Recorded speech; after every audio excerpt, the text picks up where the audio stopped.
ఇశ్రాయేలీయులు శ్రమలో ఆయనకి మొరపెట్టారంట.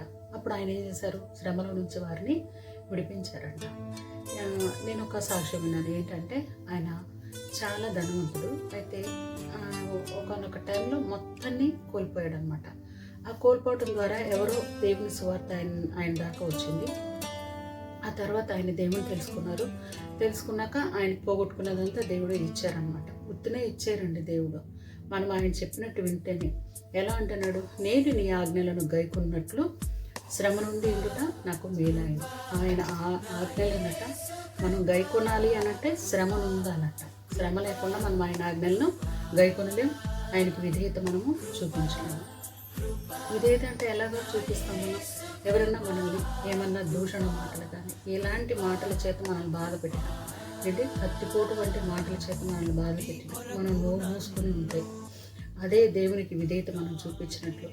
ఎప్పుడైతే మనం దేవునికి విధేయత చూపించి మనం నోరు మాట్లాడకుండా ఉంటామో అప్పుడు దేవుడు మన పక్షాన కార్యం చేస్తాడు.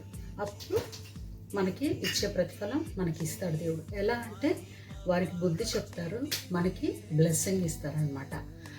ఎవరైతే మనల్ని దూషించి నిందిస్తారో వాళ్ళకి బుద్ధి చెప్పడానికి వాళ్ళు ఎన్నుకోబడ్డారు. ఎవరైతే వాళ్ళ మాటల ద్వారా బాధించబడ్డారో వాళ్ళకి దేవుడు ఆశీర్వాదాన్ని ఇచ్చాడు. మనం కూడా వాళ్ళు మాట్లాడినట్టు ఎదురు చెప్పేసి దూషణకరంగా వాళ్ళు మాట్లాడే కానీ మనం కూడా మాట్లాడినట్లయితే ఆశీర్వాదం నువ్వే మాట్లాడుకున్నావు కాబట్టి నువ్వే చేసుకో అంటాడు దేవుడు. కాబట్టి విధేయత కలిగి మనం దేవుని విధేయత చూపించాలి. అంటే దేవుని బిడ్డలంటే చూడండి, ఇప్పుడు సువార్తలు ప్రకటిస్తున్న వాళ్ళని చూస్తున్నాం, వాళ్ళని కొడుతున్నారు, వాళ్ళు ఏం తిరిగి మాట్లాడట్లేదు. చూసారా, దేవుణ్ణి ఘనపరుస్తున్నారు, అలా విధేయత చూపిస్తున్నారు అన్నమాట. అది దేవునికి మహిమ.